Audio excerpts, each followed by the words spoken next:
नमस्कार, मी सुमित शंकर सावंत आणि तुम्ही पाहताय TV9 मराठी। या बातमीपत्रात बऱ्याच महत्त्वाच्या बातम्या बघायच्यात। सुरुवातीला एक महत्त्वाची बातमी आहे दिवसभरातली। छगन भुजबळ यांनी सागर बंगल्यावरती देवेंद्र फडणवीसांची भेट घेतलेली आहे। पाऊण तास या दोन्ही नेत्यांमध्ये चर्चा झाली।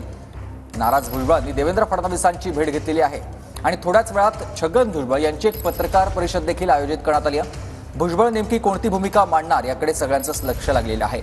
मंत्रिमंडळात स्थान न मिळाल्यानं छगन भुजबळ हे नाराज आहेत आणि त्यांनी देवेंद्र फडणवीस यांची भेट घेतलेली आहे। सागर बंगल्यावरती ही भेट झाली असून तब्बल पाऊण तास या दोन्ही नेत्यांमध्ये चर्चा झाल्याची माहिती मिळते। मंत्रिमंडळात स्थान न मिळाल्यामुळे छगन भुजबळ हे गेल्या काही दिवसांपासून नाराज आहेत। सातत्यानं त्यांनी आपली नाराजी देखील व्यक्त केलेली होती आणि त्यानंतर आज त्यांनी देवेंद्र फडणवीसांची भेट घेतली। या सगळ्या संदर्भात सविस्तर माहिती देतात माझे सहकारी गिरीश गायकवाड आपल्याला। गिरीश,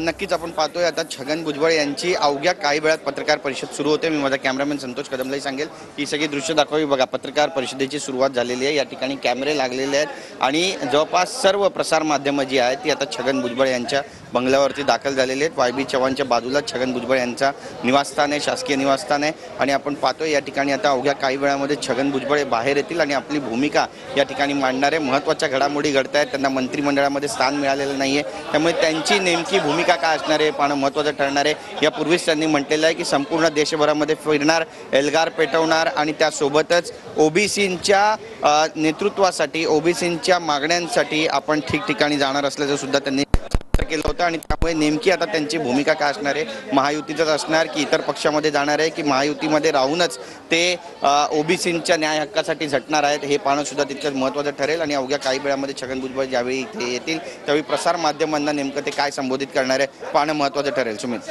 नक्कीच। तर आपण बघतो आता थोड्याच वेळात या पत्रकार परिषदेला सुरुवात होणार आहे। धन्यवाद तुम्ही दिलेल्या या माहितीसाठी गिरीश। थोड्याच वेळात छगन भुजबळ आपली भूमिका जाहीर करतील। छगन भुजबळ यांनी देवेंद्र फडणवीसांची देखील भेट घेतलेली आहे। या दोन्ही नेत्यांमध्ये पाऊण तास चर्चा झाली। त्याचबरोबर आपली जाहीर नाराजी त्यांनी व्यक्त केलेली होती आणि आज आपली भूमिका छगन भुजबळ स्पष्ट करणार आहेत। काल देखील ओबीसी संघटनांसोबत त्यांनी बैठक घेतली होती। या बैठकीच्या माध्यमातून ओबीसी संघटनांमधल्या सगळ्या सदस्यांच्या नेत्यांच्या त्यांनी भावना ऐकून घेतल्या होत्या आणि आज छगन भुजबळ आपली भूमिका जाहीर करणार आहेत आणि त्यासाठीच त्यांची ही पत्रकार परिषद आयोजित करण्यात आलेली आहे। थोड्याच वेळात या पत्रकार परिषदेला सुरुवात होणार आहे।